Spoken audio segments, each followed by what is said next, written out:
Welcome to Red Lipstick Friday. Today, what we are doing is we're doing the deconstruction of toxic patriarchy. And I have a guest with me today, Cormac from the Druid's Compass. So every Friday, I put on this lipstick on not for beauty, but for battle. This is my war paint.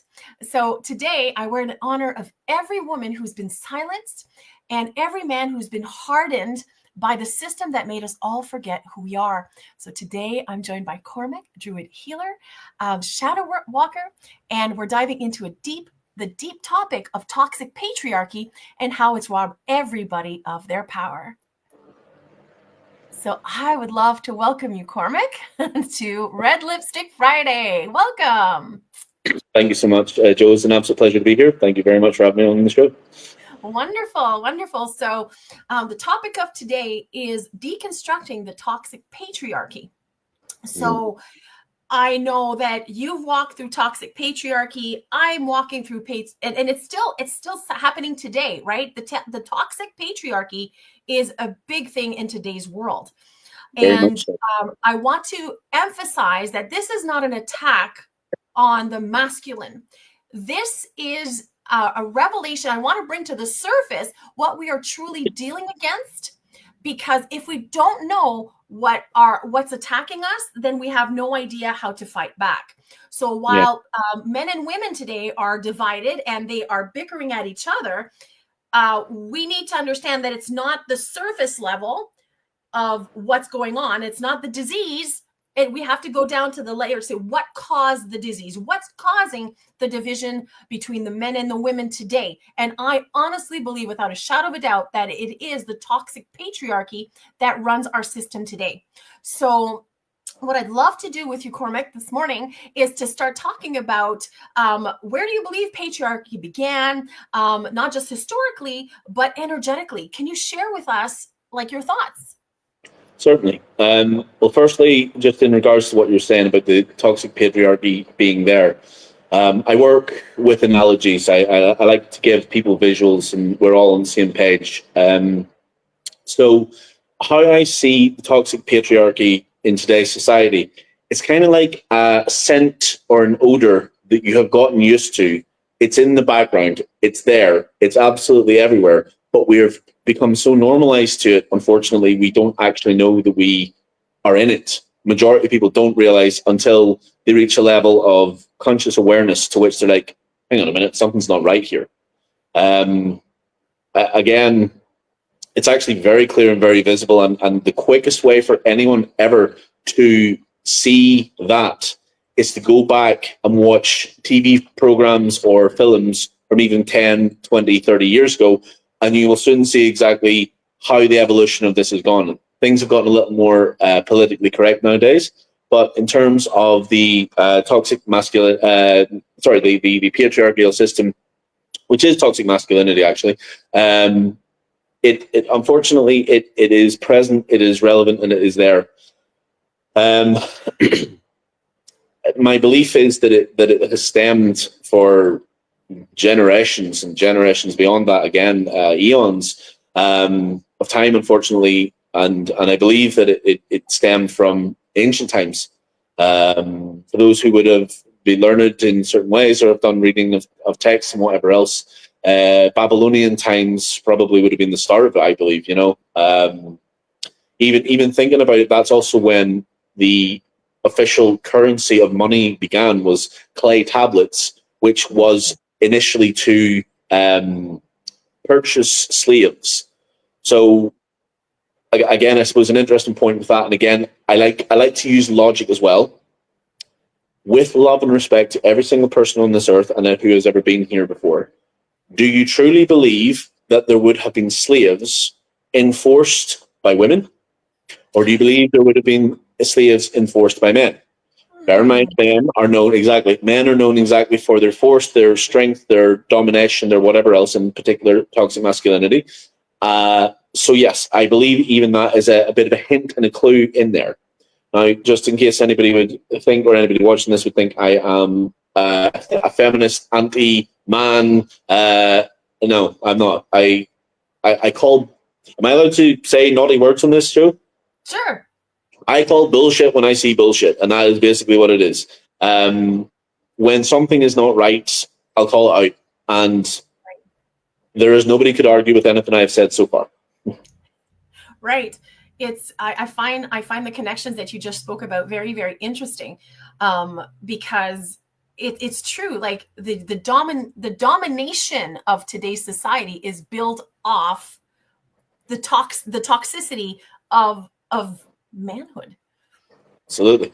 Absolutely. It's awful. But because there's a disbalance there, I don't want to just, it's not this show is not to pick on men, okay? No. Because we have to look at the toxicity on the level of men that cause the toxicity in the women. Okay? Because it's on both sides. And women, because they reciprocate what they receive, they're going to mirror what the men are giving, right? Because men are built to give, women are built to receive. Physically, it doesn't take a genius. Well, maybe it takes a genius today because people are stupid. But it doesn't take a genius to see just the physiology of a man and the physiology of a woman, that a man is meant to give while the woman is built to receive, right? So she will reciprocate, or she'll give back what she's received. So talk to me a little bit about that. Yeah, so I suppose jumping from the toxic over to the sacred, the divine. So, rightly as you said, the official thing that I had only ever heard from sacred texts, from Sanskrit, from Taoist, from the more healthy philosophies and societies and civilizations that were, they would have said that the man was the protector. He was the stronger one, the one that was there to protect, and the woman then was the nurturer, the one who absorbs, as you rightly said. So the give and the receive, that's very much what it is. So it makes sense when you think about it that the protector is there to protect the nurturer, who then the nurturer nurtures the protector, who then protects, nurture, and the protect, nurture. And then that's where the yin yang would have come from. As well as that, the beauty of that is that there's a white dot in the black and a black dot in the white. So that shows that men have femininity in us and women have masculinity in them. It's the balance, that's the point. But yet, predominantly the main color of what they are. It is sad that I see in modern society that, unfortunately, and rightly is what you said, and I'll address what you said in a minute, but what I am seeing is, because of the unhealed, and I have to emphatically stress that word of unhealed, masculine and masculinity in men, women have had to step into the wrong role of what I've just said. They've had to step up where men are not. So coming back now to your original point, from, as you rightly say, a patriarchal system, a toxic and a very dominating patriarchal system has emasculated men to not be men anymore, to which then men are not able to step into the role, to which then the women have to step into that role, which naturally is going to cause resentment. There's no way that that's not going to cause resentment, because it's not your natural role. You have to do two roles, and we are kind of floundering with doing officially none, unless we actually heal ourselves. And I will, just for the record, as I do say, will say, and always, I never put myself down, but I still have healing and work to do myself. I have things I've got to do. But I'm definitely on the right path towards, and I know what the healing path is. I know what the divinity is. I work with that. Being a healer, being of the old ways and seeing it, I am making strides and good progress with all and any healing I've got. So I acknowledge where I'm at. I acknowledge where other people are at. I have sympathy, empathy, and compassion for them. In fact, the four pillars that I actually work with is innocence, compassion, empathy, and integrity. If you start off with integrity, that means doing the right thing, doesn't matter who's watching, allows you then beautifully to go on to your innocence. That's of the heart. The phrase I love to use is before the world corrupted you. So go back to where you were before the world corrupted you, that beautiful innocent state before you were told, no, go to school, do this, stop doing that, stop it. Big boys, big girls, don't do this. Before that is your innocence, and that beautiful from the heart, inner child, the untainted. From there, then, that allows you to open up your heart to compassion. Compassion is having that heart space for a person with the allowance of acknowledgement of where they're at. And then the empathy is understanding that. And if that's a 4-pillar structure, that's pretty damn strong. And that actually is what my main foundations are that I operate from. So that then allows for us in modern society to acknowledge and see the whole bigger picture of where the patriarchal system has created this imbalance. It does affect men as well, because we still are subject to those who rule. So we are in essence the bitches of the system as well, which Absolutely. has then emasculated us as well, which then how is it possible for us to step up? And the only answer I keep coming back to, it will always funnel back, and I'm sorry in advance for any and all viewers and for yourself, it's going to keep coming back to heal yourself. That's the only way I can see that this works. That's right. Because what comes to mind is that the kingdom of heaven is within, right? But we have been brainwashed to live in the kingdom of heaven without, on the outside, Yes. how to function in this world. And I really, and I want to tell people actually how we met, because I think that that's an interesting concept. Because so I'd say about a week or so ago, I received a 4 or 5 days. Oh, sorry. Yeah, sorry. Yeah, but like before I posted it, actually, so I received a message by some random guy in my inbox messenger, telling me that the reason why he was following me was because he thought I needed a good screw. And then afterwards, he says, well, then he said, I don't know. I didn't realize that you were a conspiracy theorist. So I thought that was quite interesting. So I had to laugh at that, right? I had to laugh. And then that's how you reached out to me, right? Yeah. Yep. So tell me about, so you saw like a guy write those things to me. And what did that trigger for someone like you? Like for the women, they're like, oh God, they roll their eyes and stuff. Some men were just like, oh my gosh, but how did you see that and perceive that? So to answer that question, I'll go a little bit further back and a little bit of personal information about myself, just a little. So I am a Libra. Balance. Okay. I strive as best as what I can for balance at any given point. When I see something's imbalanced, whether myself or other, I will always try to fix and to balance. I have been aware of the patriarchal system for a long time. We can discuss that at a later point, but for decades, let's put it like that. But on Facebook and social media places, I have seen chauvinistic behaviors. I've seen women call them out, which I think is a very good thing. It's a good thing. It is, and I'll explain in a minute. It's good to highlight it, but then, unfortunately, when women will play the game of shaming and doing things, unfortunately, you're turning into us, which we have to understand. I'm not saying you are. I'm not saying you did there. I'm simply saying with the spite and with the aggression that can follow it, that is becoming us. We don't want that. They're meeting the men where they're at. Exactly. Well, this is a good point. Absolutely true. But it's good to show and to highlight, which I think is good. I think that's a very good thing, and that's what I'm on favor of. Anytime I have ever said that, one of my archetypes I work with is the jester energy. And the jester in the medieval times was there to tell the king information, and also not lose his head, but tell the king difficult information.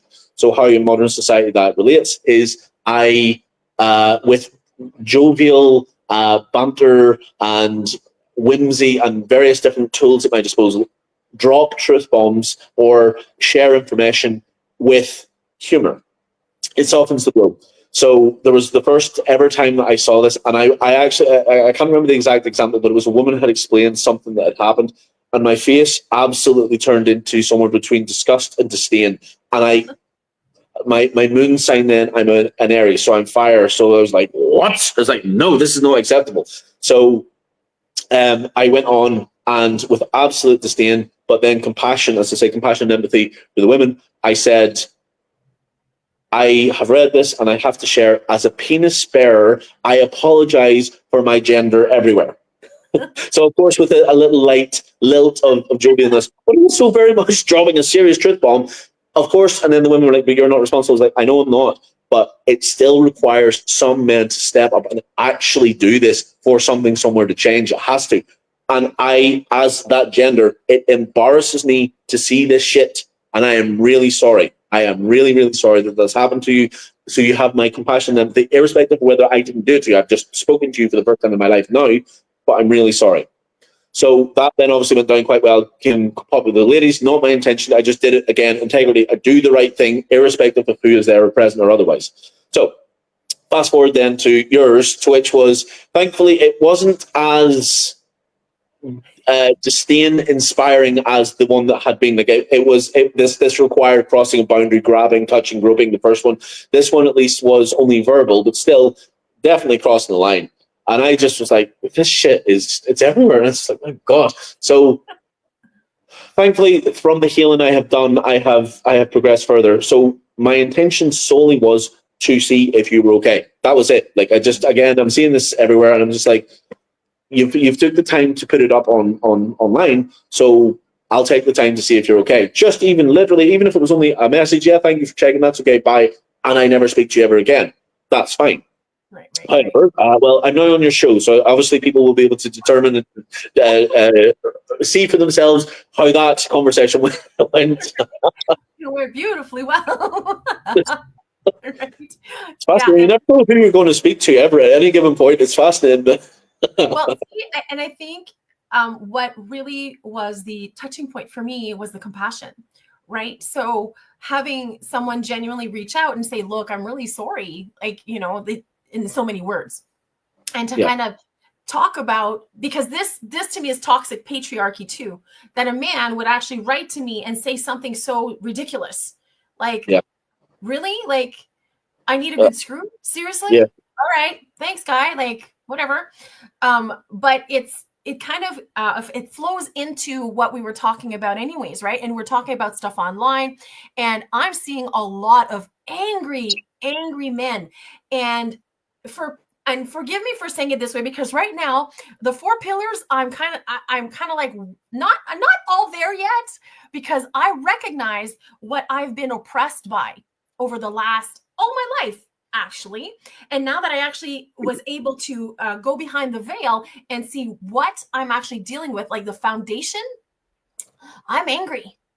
Like, I am angry about what's happened to me, what's happened to the women, and what's happened to the men. So when I see men online blaming the woman, I go into a fury, because I then see, I'm like, you morons can't see that you guys have been programmed to get angry with your best partner. Like, we are your counterpart, and we are supposed to work together. And all these truthers instead of truthers, these truthers online, claiming that they see things and they understand things, but then that they understand the duality of this world, 2 sides of the same coin, and they want to keep people in division. They can't even see that when men are angry towards the women, that's the division that they want.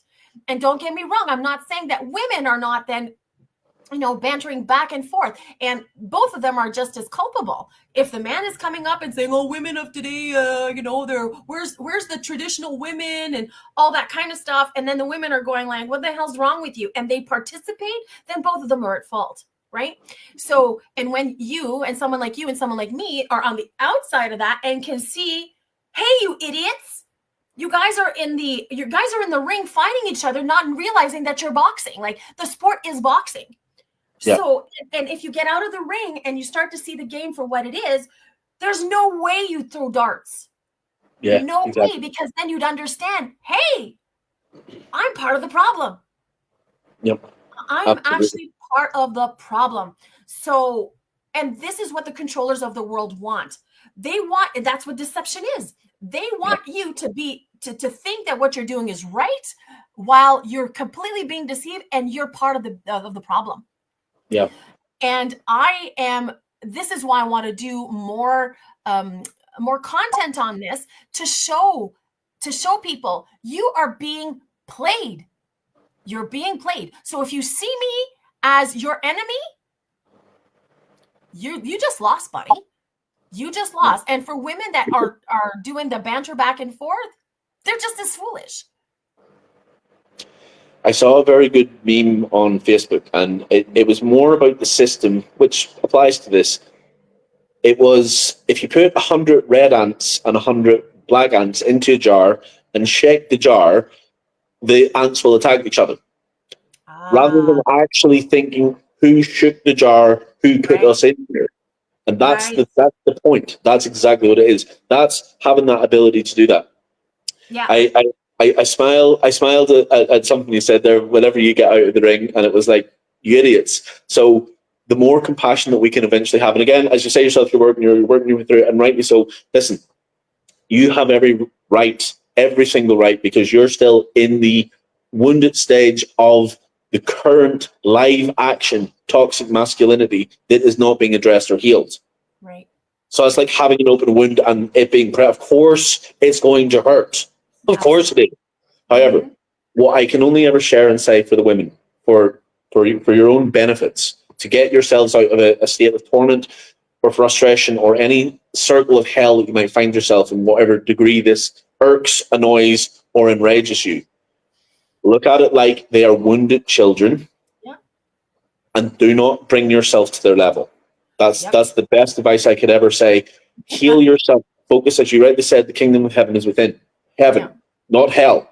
When you focus on your own self, your own heart, your own thing, and have that compassion and see these other wounded children who have unfortunately never been told, never been given the chance to heal, and don't have the courage to actually face and look at it, because they don't. They don't have the courage. And again, I call bullshit. It takes courage to do this. It takes focus. It takes the desire to crawl through a pipe of shit to get to the other side of, now I'm nice and clean and clear and fresh, and I will be, because healing is not fun. Nobody wants to do it. That's why we're all smoking, drinking, taking substance, sugar, anything to avoid the fucking problem than actually just face it. That's right. So, as I say, for the women, the best part is focus on yourselves, acknowledge that they are wounded, and don't know that they're wounded. And they're attacking and lashing out, because it's much easier to bring somebody down to your level than actually rise up, as mentioned, with the healing process. So do not become them. Do not, as if I had to give one message that was listened to, do not become men. Do not become us. We're fucked. So we need to unfuck ourselves. Do not become fucked as well. Do not play the game. As you rightly said, beautifully said, it's a boxing match. Don't get sucked in. Yeah. Step back and go, whoa, okay, I can see what's going on here.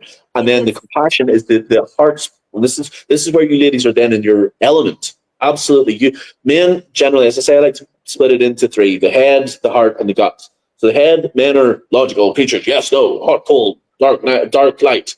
Women generally are, of course, it's not everyone. There's men who have compassion and there's women who are logical, but for the majority, women are from the heart. Compassion.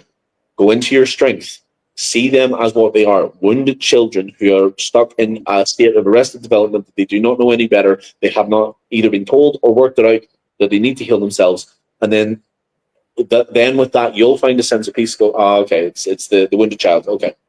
Well, it saved you a lot of angst, Well, it's the wounded child. Like as you're sharing this, I'm kind of thinking about the wounded child story, because I've shared on some other of my videos about what the egregore is, and the egregore is just a mentality or a story that's inputted in society, and the story is, let's say, patriarchy, hierarchy, power, and domination, and all that kind of stuff. So when you put that story out there, you know how people are going to respond. It's just automatic. And I think about also the religious aspect of it, right? So religion, whether people are biblically based or not, the Western world is, or even the Eastern world for some parts, right? They're Abrahamic religion based. And what does that have to do? It's all about patriarchy and the belittling of women, and the slavery. And it's about narcissism and domination. So I not only had to live in a society where patriarchy is king, right? King, like in the kingdom, right? And had to, I had to become, like you said earlier, women had to become men, and they had to be strong, and they had to fight for their place in society to prove their worth. And women don't, by nature, they don't want to have to prove anything. They don't want to have to prove their worth. Oh, look at me. And I know this sounds kind of off to say, in it, but women are just loved because they're women, as opposed to look at me, I'm pretty, and I'm, and to add the flavor of the domineering religion of Christianity that parades itself as love and light when it's actually very domineering and very belittling. Those are also things that I'm working out and I'm working against in my own self, right? My own training. Where have I lost myself? Where am I thinking in a domineering role, in a man's way, and in a masculine energy that doesn't belong to me? Those are things that I'm still trying to work out, right? And then when I see this coming to attack, well, it's like a wounded dog, right? When they got attacked and they're wounded, they're on the ground and they see this, all you want to do is lash out and you don't care if you're hurt anymore. You just want to go for the jugular, man.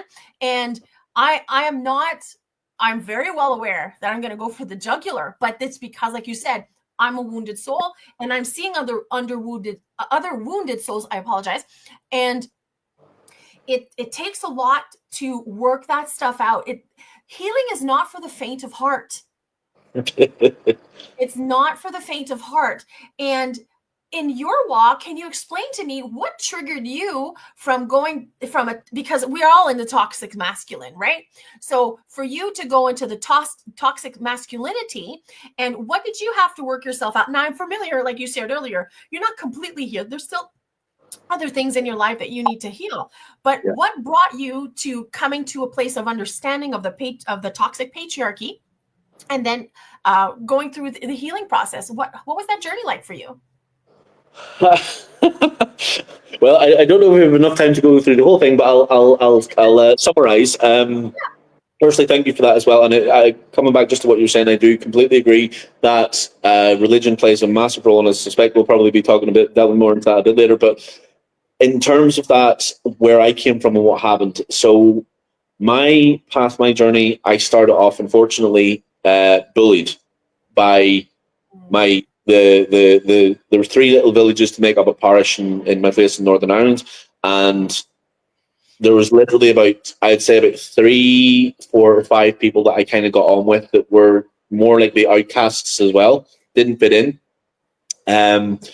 But then I went to school, and I moved from one place to another. Then I was the new kid, and then I got bullied in that place. And then unfortunately, now only in hindsight, I've seen that my family bullied me too. Unfortunately, and I'm gonna call a spade a spade. You mentioned the word narcissist earlier on, and unfortunately, there are a lot of people, and I do have a belief that there is shills and things throwing it in to muddy the waters, to use the word in the wrong places, that then people go, oh, you're used to this here. For example, as I previously mentioned to you on one of our days of chatting, the word triggered triggers me, that people get triggered saying, oh, I'm not triggered. Triggered simply means you went from one emotional state to another. I'm clearing this up now. That is it. Internet, learn what triggered means. Sorry, see, ironically, I was triggered. So yes, but anyway, I was in a place of being bullied. My mum was covert narcissistic. My dad was overt narcissistic. So me and my brother, we didn't stand a chance. Unfortunately, we just didn't. It's impossible to be in an environment like that level of toxicity and not have something. So I would say a majority of people around the world do have narcissistic, at least one or a few or many, or then full-blown, depending on what they do or don't do. So I definitely did have traits that were narcissistic. For example, one that people would sort of not realize is passive-aggressive behavior. So I had that.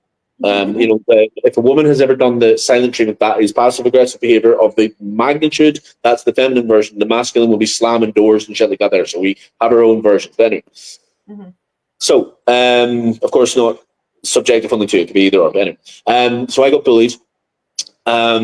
One of the benefits, actually, of the covert narcissistic thing that my mum had was people pleaser. So, whilst yes, it's not a good thing, and it's not a healthy trait. At least it's not the aggressive, domineering.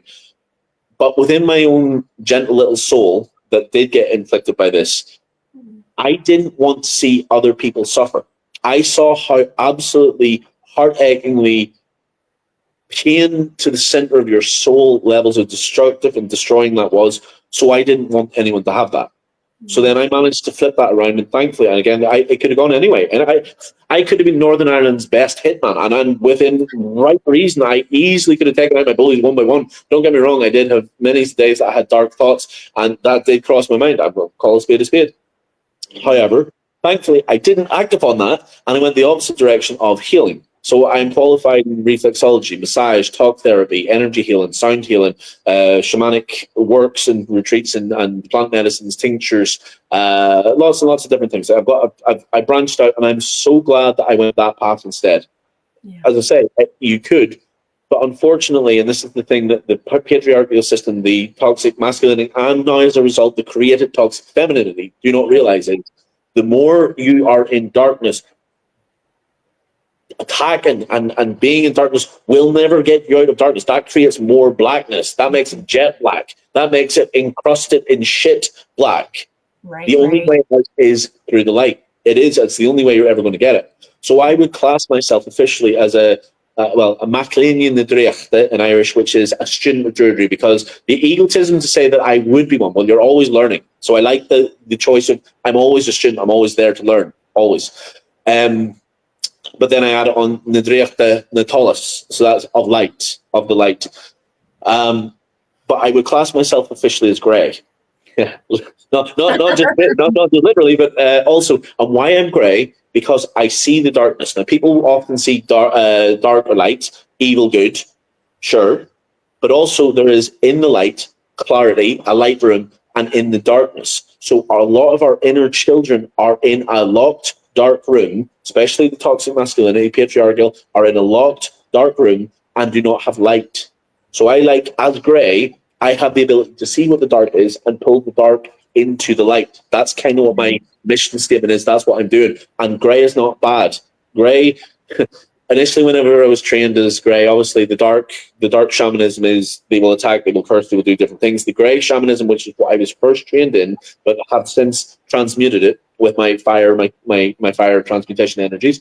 I'm here to help you, but don't fuck me over. It was still of a, I'm here to help, but cautious. And then the light is only of the light, and I'm here to help serve and whatever else. So I then managed to, thankfully, to get myself fully into the light, but then realized, and I transmuted that into the grey, that I can see the light from the light needs to be shone into the dark, and light, dark, boom, in the middle is grey. So I feel that my path has led me in a very good direction of where I want to go. And I'm now, the best thing I can do, anyone who can ever do, again, back to my phrase, heal yourself, be the lighthouse, be the beacon of light you want to share. When you actually live it and do it yourself, people will then see it, they will feel it, they will get it. And that's what then coming back again, why I reached out to the women and apologized. I said, that is absolutely awful. I'm interested in unity. I'm interested in bridging the gap. That's what the Druids were. Druidic is the Irish for bridge. Druidic. Very, very similar words. So those who bridge the worlds, from the earthly to the ethereal to the heavens, was what the Druids were able to do. They were the ones who spoke to the spirits and whatever else, and translated it to the people. That was one of the things that was there for them. So that's kind of where I've gone with my path, and I recommend it only for other people. Right, and healing is the way. So for people that might be watching who come from a Christian background and say, "Oh gosh, druidity," I guess is that a word? Is demonic. Is demonic. What would you say to that? What would you say to people like that? So I was a hardcore, and I cannot express this. This is ironic what I'm going to say. I was a hardcore Christian Catholic in Northern Ireland, in a sectarian country where Catholics versus Protestants was a thing. Right. And I was actually a Eucharistic minister. I actually served the medicine.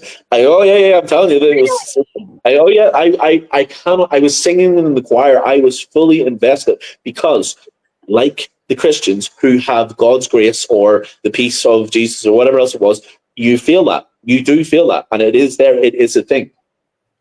I sent you a very good music video, which moments before the show. Another day on my channel, I will share that for sure.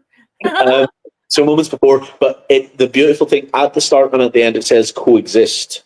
So there are many roads to Rome. Let's use that as a that's a whole topic for another day. But there are many ways to get there. Even in Christian terms, there are many rooms in my Father's mansion.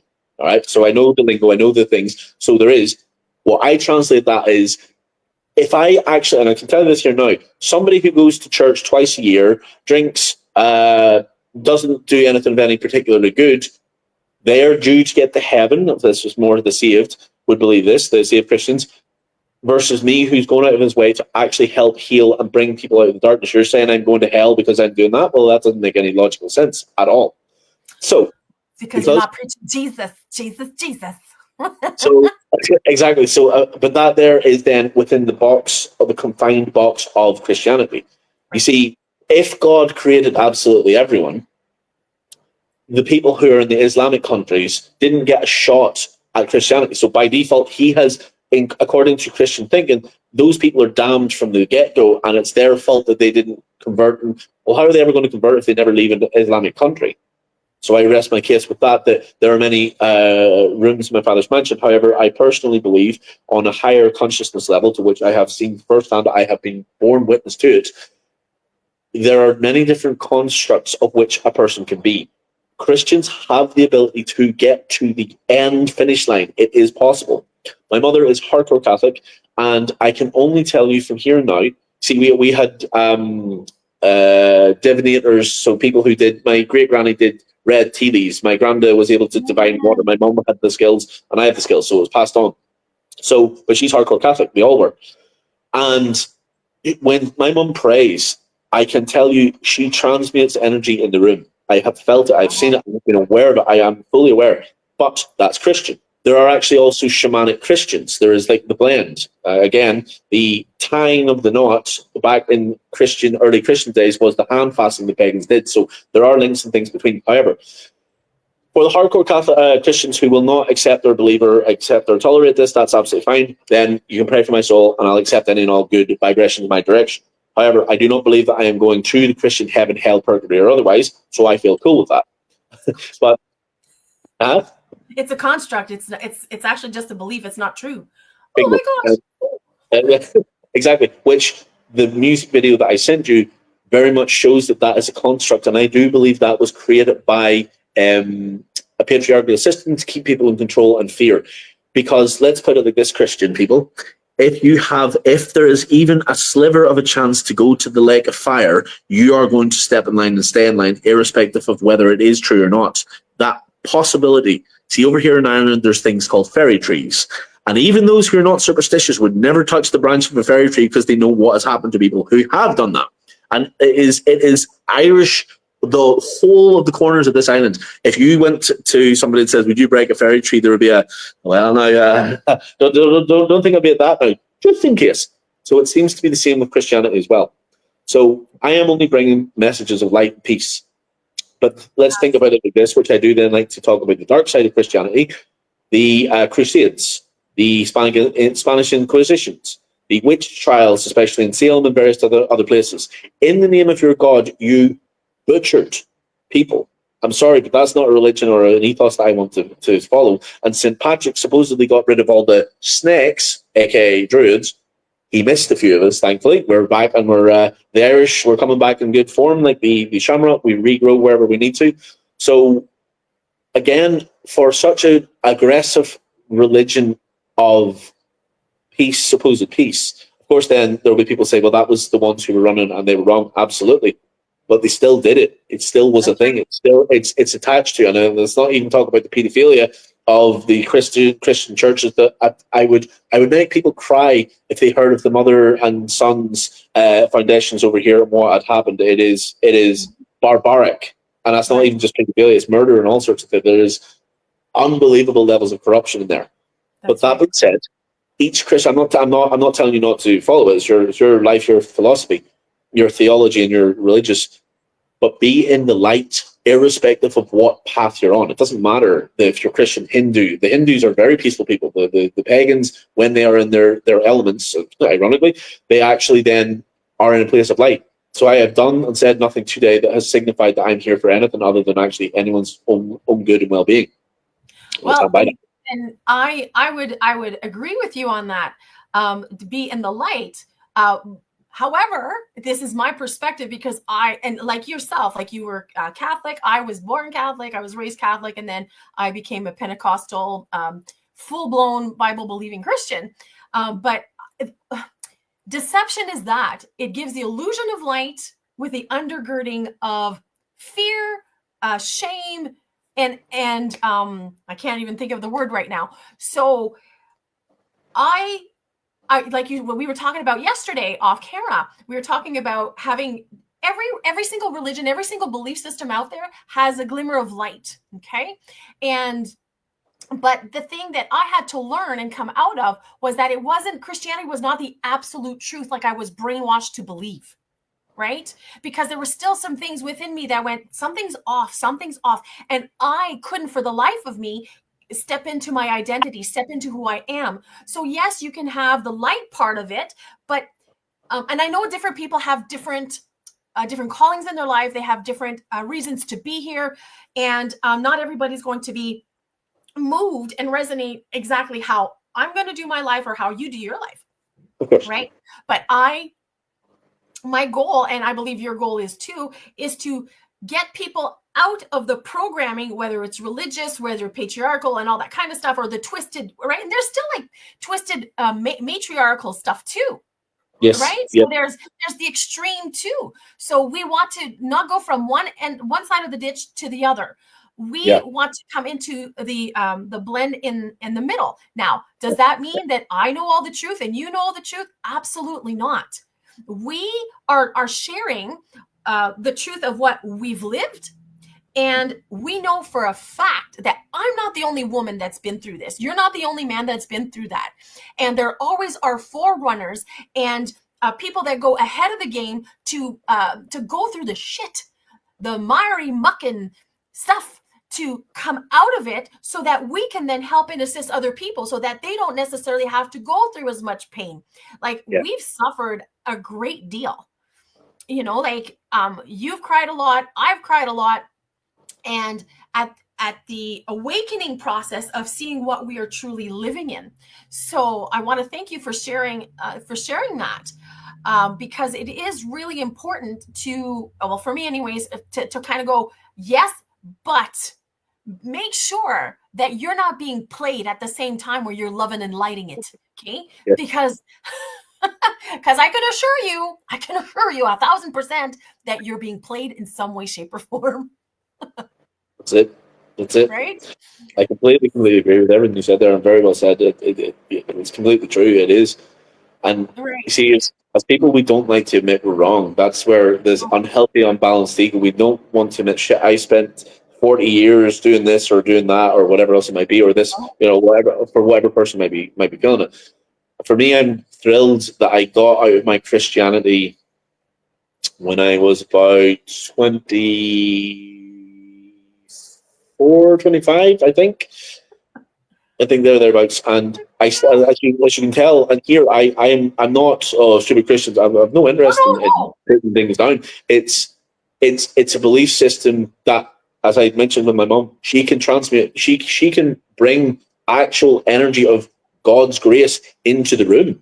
Like I felt it. I've seen it before. I've sensed it. I felt it. It was incredible. So that's and I want to add to that but that's part of the deception, because it looks like it works. There are parts of it that you believe and it actually works, but what's under that? Yes. Right. Exactly. What is under that? I remember praying for people. I remember doing those kinds of things and feeling God's grace and the power and all that kind of stuff. But I was undergirded with the, oh, woe is me. I'm worthless. I'm a worthless sinner, and I could never amount to anything. And anything I desired, anything I wanted was considered selfish and self-centered. And the fact that I was born a woman, oh God, heaven forbid. Oh, I know.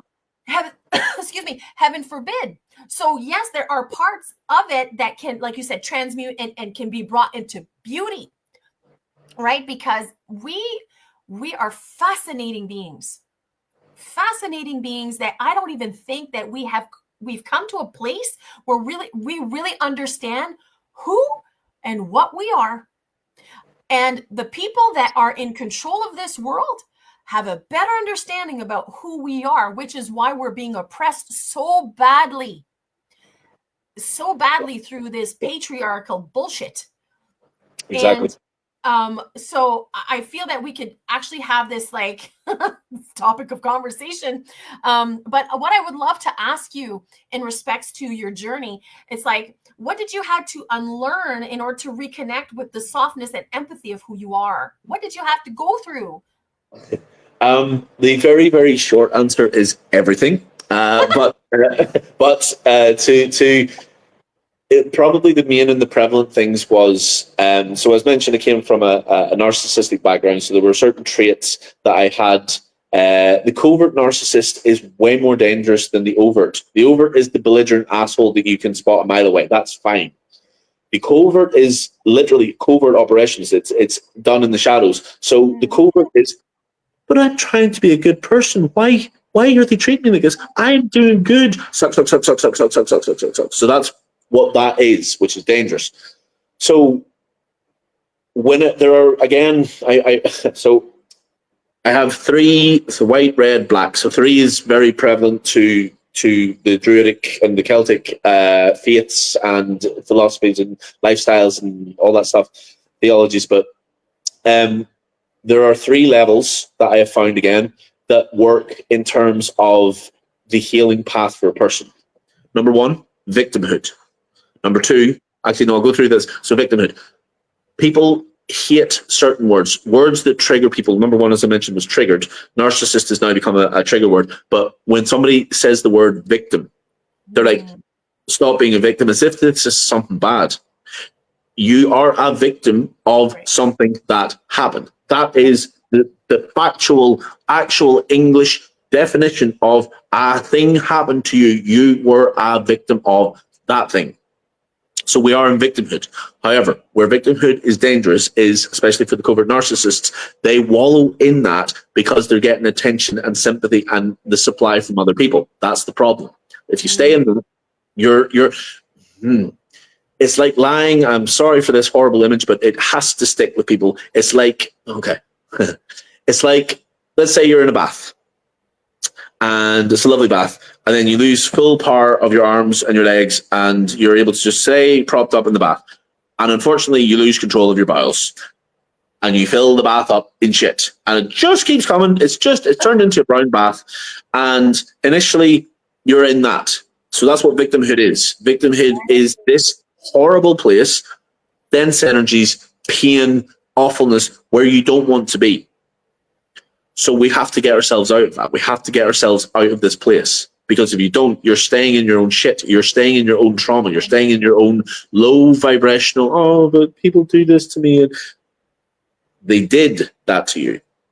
Right. Whenever you then regain use of your arms again, are you going to stay there or are you going to get out?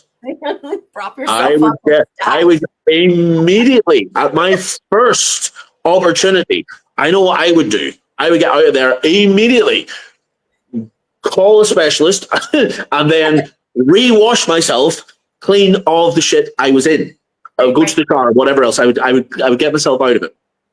So then, once you get out of the victimhood, the next level is survivor. Oh my god! Yeah. Oh, I finally got out of that horrible place. I got out of the bath of shit. Oh my god, that was awful. Oh, in the shower immediately. Okay, so when you're the survivor, you have survived the thing that was hurting you, that was there. Good. But when you get past that, once you have accepted and released all of that and let go of what was there, the next and final level is thriver. You're thriving. Right. Whoa, that was a horrible instance, but look at what happened. I was able to get myself out. I appreciate so much more that I'm not in that bath of shit anymore and that I don't have to deal with it anymore because the specialist came in and cleaned it all. Thank you, sir, madam. I'm sorry again. I paid you quadruple because that was worth it. But I am now in a place where I can see the whole thing and I am better for it. I am in a better state of being for it. I have actually learned something from it and I know the contrast of it. I know. So that's the thriver, when you are in your full state of power as a result of something. And that applies then.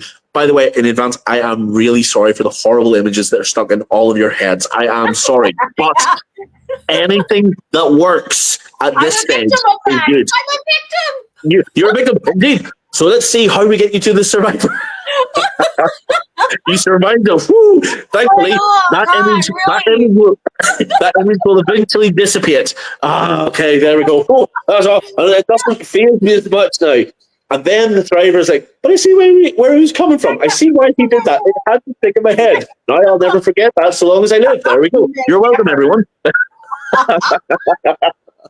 As I said, I like to play, I like to have fun. I am the jester as well, but it is, all joking, all banter aside, that is really what the healing process is. And I suppose with modern society being the way it is, a majority of people are in the victimhood, and I will, in any case I will ever do, my role, my everything is to try and help a person to actually get out of that, to help a person to be able to get to a stage of into the survivor. So because I have been in that same place, that victimhood, I then have the experience to actually help a person out, to help a person to get to where they need to go to, you know? Right. Your audio. Sorry, yes, there was a missed call there. My apologies. Sorry. Do you want me to repeat that again? No, we heard you. It's just that I wanted to make sure. No, it's actually it's a beautiful way of you sharing how that all works, because we need to see what we're up against, right? And how can I say?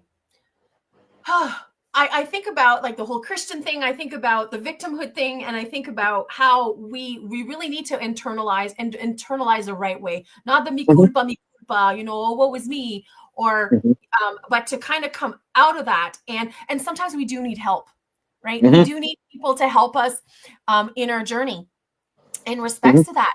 So so if people would love to get in touch with you to help you, like to walk through those things, some men may want to reach out.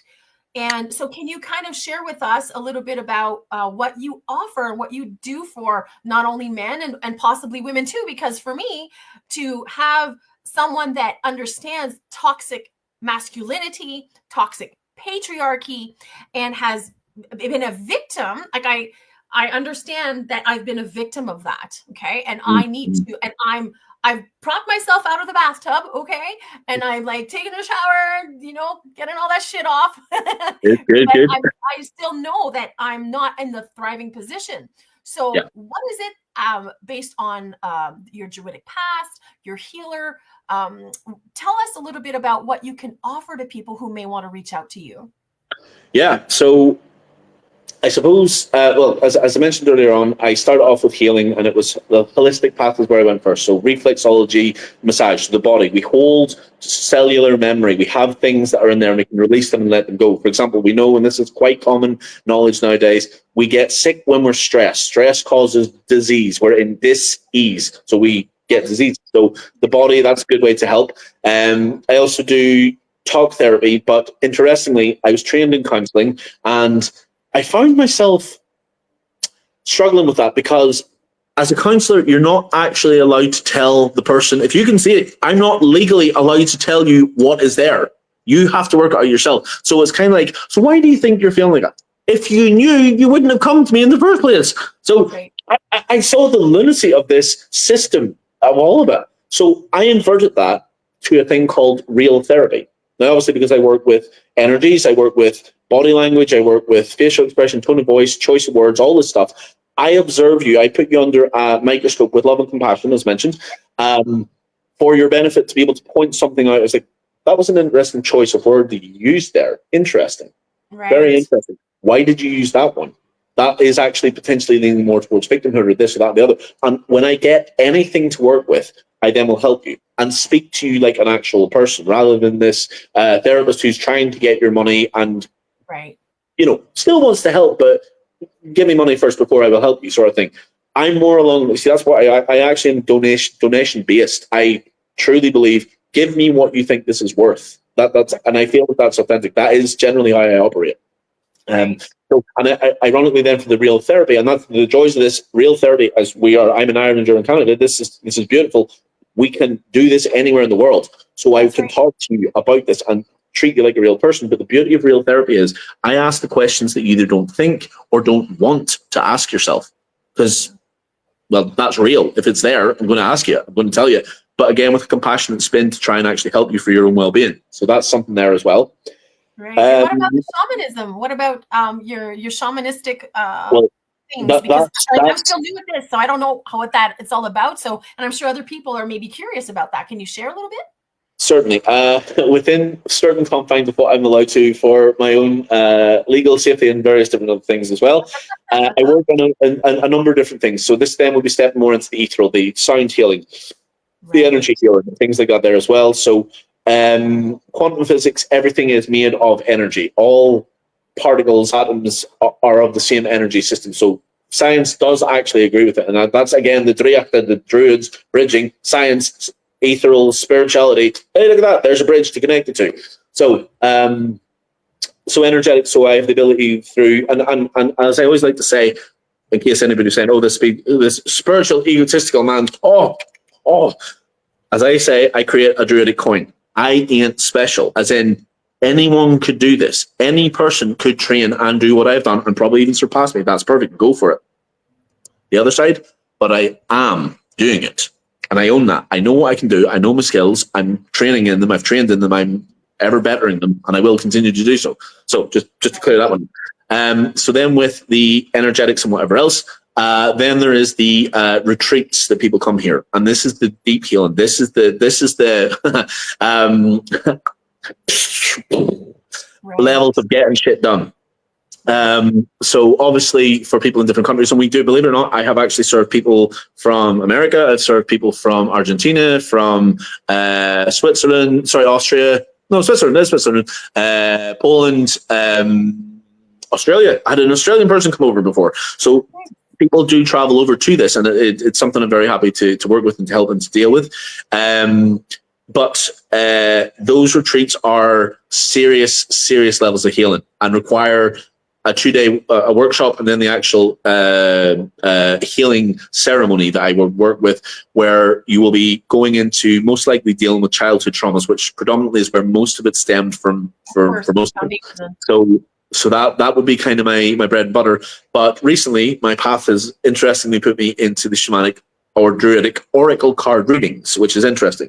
So it's always nice to have a bit of a foresight of what's coming or what we could be doing with ourselves, specifically what the oracles are. It's like levels of blunt message for you that can be earth-shattering and completely 180 change your life. Like, can be, oh, I'm going this way. Oh, suddenly now I'm going to leave my job and become a sound therapist or something like that. It could be anything. It depends. It could be about relationships, finance, it could be about anything at all. So I like to give a nice spread of cards, no pun intended, that I'm able to actually say you can pick whatever works for you. But probably the ultimate two things that I offer and share for a person is I have actually been in hell. This might upset Christians to say this, but from a paganistic, Druidic point of view, I believe hell is a state of frequency. And people will say, my God, he's going through hell. She's going through hell. Yes, exactly. A frequency state of being in hell. I was there. I climbed my ass out of there to purgatory. Oh, that was the victimhood to the survivor. Oh, okay, I'm not there anymore. I have to reflect on what it is I've done. That's how you get out of the survivor. So to answer your question and come a nice full circle to how do you get from the survivor washing the shit off, you reflect on what happened. You face it. If emotions are there, you cry them out. If there's anger, you punch the shit out of your pillow or a kickpad or whatever it might be, which is, again, what I do. I release anger from people. I release emotions from people. When they are out, it's beautiful. A good analogy that I always like to say is with my ceremonies is if you imagine that, say, as humans, we don't want to face anything. As I said earlier on, we do everything to avoid taking substance and whatever else. So let's imagine we have a large piece of glass in the hand, and anytime you touch it, it's very sore. So what humans generally do is like, look, I've got one hand in this hand. I'll only use this hand for the rest of my life. AKA, we disable ourselves by not actually dealing with the stuff going anywhere near where the pain is, and we deal with what we've got. Right. So what I do is I'm like, hello, I am your doctor for today, and I am going to pull this out, and we're going to cut it open, we're going to pull it back. It is going to hurt. The more you pull away, the more this is going to hurt. But if you're a brave boy or girl, I will pull this out, I'll stitch it back up again, and everything nice, and I'll even give you a nice little lollipop, and that'll bring you off to a euphoric place where I can bring you on journeys, like actual spiritual, ethereal journeys, if you do ever decide to come over here. So that's kind of what I offer, that's what I do. But when we actually face that, release the pain that's within us, you will feel a millstone come off your neck. You will be able to breathe easier. And that's how you get out of purgatory or survivor into the thriver, because then you feel lighter, you feel better. You're like, oh my God, I actually faced that. You feel stronger. You do. You will feel just like I actually now have dealt with my stuff, and if I've done it once, I can do it again. That's right. And that then really pulls you up into the survivors. Like, it's almost like the Morpheus, like, Right. it's like, bring it on. Which trauma's next? Bring it on. Now, of course, each one will have its own delightful pain and its own uniqueness. But if you can get to a stage of knowing I am going to be able to handle this, I know Right. that I can handle this. You've already won. You are the thriver in life. So I am there to help to guide people for that. That's my role. That's what I do. Well, it's amazing because like every time I start something, the reason I started is because I know I'm going to win. I know that just by starting, I'm going to win.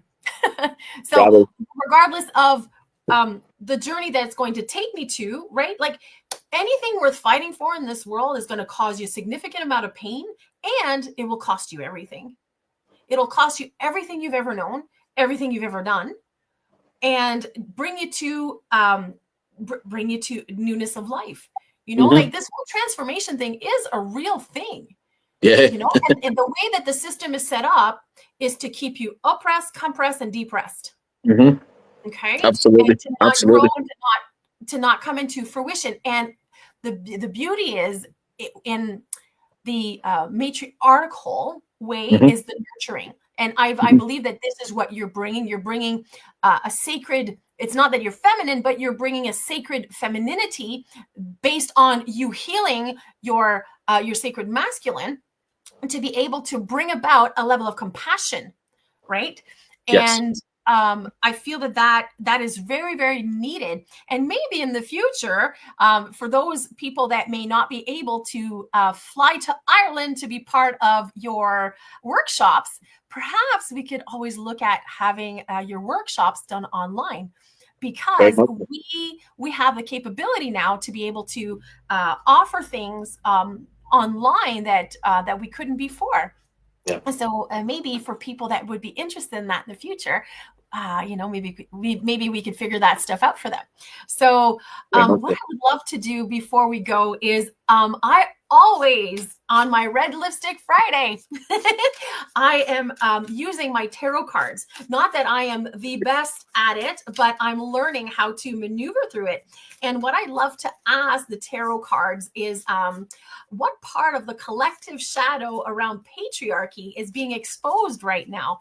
And I feel that it's coming a lot to the surface, as we shared before. Like what's the shadow around this, and let's see what the cards will say today. All right, so what part of the collective shadow around patriarchy is being exposed right now? Okay, so I'm asking the question, what part of the collective shadow around patriarchy is being exposed right now? And I got the Empress reversed. Oh, interesting. Very interesting. Right. So for anybody that would like to see that, I don't know. There you go. Okay. Here's the breakdown. Okay, so what I'd love to do is I'm going to read what this means. Okay, so the Empress reverse exposes how deeply society has repressed and devalued the divine feminine, intuition, nurturing, receptivity, sensuality, and emotional intelligence. In the shadow of patriarchy, these traits were labeled as weak, irrational, or less than, causing both women and men to disown themselves within themselves. What's surfacing now? A global reclamation of the feminine. Women and feminine identifying people are rising up, demanding to be heard, valued, and trusted, not for their productivity, but for their being. Not for their doing, but for their being. Yay! Men are confronting the cost of rejecting their own emotional and nurturing sides. The mother wounds and abundant blocks. The Empress reverse can point to distorted relationships with the mother archetype, both personal and cultural. This includes generational trauma around women being overburdened, undervalued, or forced to mother everyone but themselves. What's surfacing now? We are collectively confronting the scarcity mindset that was bred under patriarchal systems where love, safety, resources, and approval had to be earned through suffering, control, or over functioning. And number 3, the control of the feminine body. This card reversal also exposes how patriarchal power structures have long sought to own, control, and regulate the feminine body through laws, shame, religious dogma, and beauty standards. What's surfacing now? Outrage and rebellion against bodily control. Women are challenging the system that objectifies, shame, or strip them of autonomy, form reproductive rights to policing of appearance and sexuality. Sorry for that. The Empress upright, okay, is the creator and giver of life, whether through children, art, ideas, or spiritual gifts. Reversed, it shows how creativity has been stifled, especially in women, under systems that prioritize logic, order, and obedience. What's surfacing now? The feminine creative force is erupting. Women are reclaiming their rights to creativeness, not just for babies, but for movements, business, art, and identifying identities on their own terms. The Empress is also Gaia, our living connection to the earth. Reversed, it speaks to our collective estrangement from the natural world as the body is sacred. Patriarchy has pushed us into the mind, productivity, and technology away from the sensual and seasonal intelligence of life. And what's surfacing now? A rising demand to return to wholeness, to reconnect with the earth, the cycles, the body's wisdom, and a way of living that honors, resets, pleasures, and presence. Wow. This is what we are experiencing right now. Isn't that crazy? It actually summarizes what we have just spoken about in a single card. It's amazing. Exactly. So I usually draw 3 cards. So the second question I'm going to ask is, what are we being called to release in ourselves to be part of this healing? What are we being called to release in order to be part of this healing? All right. So the card, what are we being called to release in ourselves to be part of this healing? And we got the Hermit card. All right. Let's see what that is. Okay. This is a profound answer and almost paradoxical. The Hermit isn't just a call to withdraw when reversed or in the shadow. It points that to what must be released in order to rejoin the collective healing. All right. We are being called to release isolation as protection. The Hermit shows the wounded healer archetype, wise, introspective, but often alone.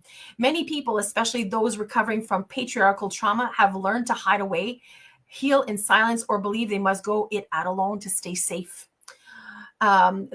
Release the belief that you must heal in isolation, that others can't be trusted, that your pain is a burden, that solitude is a strength. Embrace instead interconnected healing, vulnerability, sisterhood, and brotherhood, letting your light guide others, not just yourself.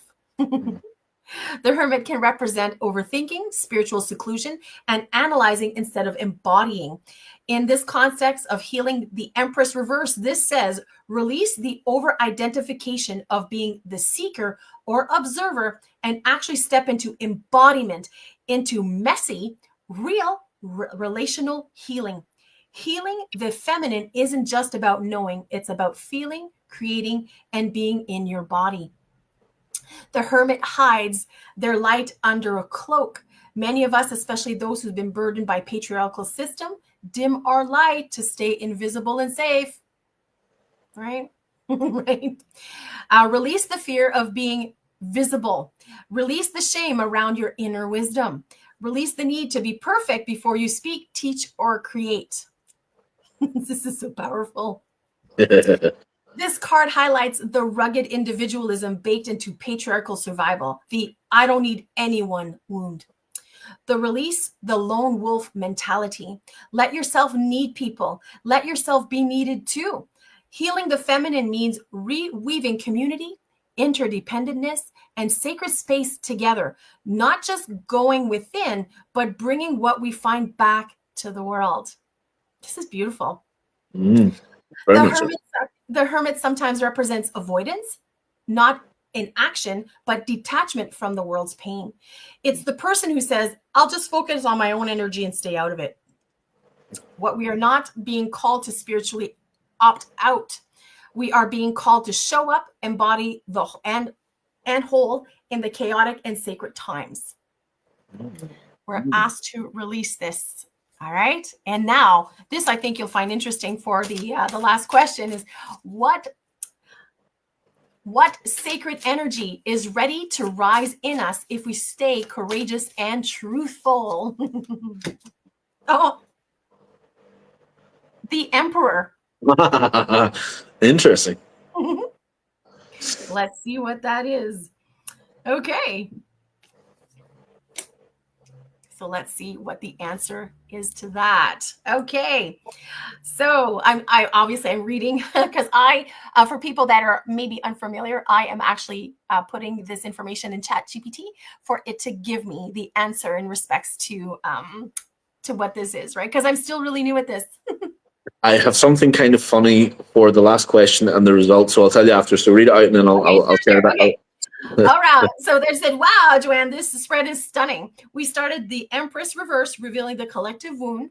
Then the Hermit calling us to release the isolation and the over introspection. And now the Emperor as the sacred energy ready to rise if we stay courageous and truthful. Let's go deeper. What sacred energy is ready to rise? The empowered, healed, divine, masculine. The Emperor is the divine masculine in his highest expression, not controlling, not dominating, not rigid, but protector, anchor, builder, and sacred structure. This card signals a huge potential shift. We are ready to birth a new masculine blueprint. Hallelujah. All right, so sacred masculine leadership. This is leadership that serves, not rules. It's strength rooted in wisdom, not fear.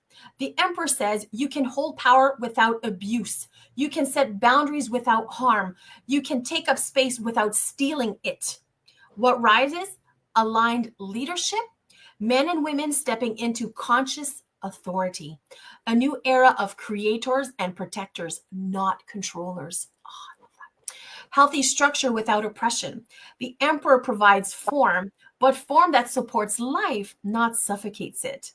With the Empress reverse, we saw a distorted femininity and suppression. But now the call is to create containers where the feminine can flourish. What rises? Ritual, system, communities that nurture rather than confine. Masculine presence that holds, uplifts, and protects. Integration of masculine and feminine within. You can't heal the feminine without healing the relationship to the masculine. The Emperor, after the Empress reverse, shows the restoration of inner union. He brings order to her chaos, not by silencing her, but by honoring her wildness and building a world that honors her wisdom. Embodied sovereignty. The Emperor is you, fully seated in your throne, rooted and clear, not looking for approval, not performing, not shrinking or overextending. What rises? Unshakable self-respect, authority without apology, a willingness to lead your own life from a centered place. I find this is so beautiful. Courageous action rooted in truth. The Emperor moves, he builds, he says enough is enough and let's make something better. If we stay courageous and truthful, the energy that rises in us is one that takes the wheel, not to dominate, but to steer society away from destruction and into the divine design. This card after the Empress reverse is like the masculine returning to serve her, not to silence her. This is healed, holy reclamation. Oh, wow. Absolutely amazing. And so it looks like there's good things coming. Yes. A beautiful spread. So I'll share the sort of the thing that made me giggle. So my inner child, especially with the reading as it went on, but then the third one being the Emperor, and it was about the reclamation of the divine masculine to step in, and Yep. my inner child sort of smiled because I've come on here to try and promote that, to kind of go for that and whatever else. But where I'm actually sitting, this spiky looking of energy coming out of my head, he was just like, the inner child was just like, oh, you look like you're which I couldn't help but sort of smile at that and sort of laugh. But I love that reading. That reading really just, it gives me a sense of hope, actually, and it feels that there is a shift. Well, there is definitely a shift. I mean, it's what's happening, and that's one of the joys of these cards. Oracle cards are very good. Tarot, even more precise and intricate and detailed, and I have a love of that. And again, dabbled a bit myself, but I love the intricacy and the accuracy of tarot cards, and that gives me a lot of like, okay, good. it's what's needed, but what's coming as well. What I truly believe what's coming as well. So that's right. So I always love to have a tarot card because it actually taps into the energy of the collective, to see, like you said, like where we're at. So it gives us hope, right? So, but what I would love to do is I would love to just say, this is red lipstick, isn't just for show. It's rebellion. It's a reclamation, as the cards have said. It's also remembrance. We're not here to fit in. We are here to break the mold. So the patriarchy had its time. Yes. Now it's our time to feel, to rise, and to remember who the hell we are. So thank you, Cormac, for being here, for walking in this truth with me today. And thank you to every soul out there watching who's brave enough to unlearn all these lies.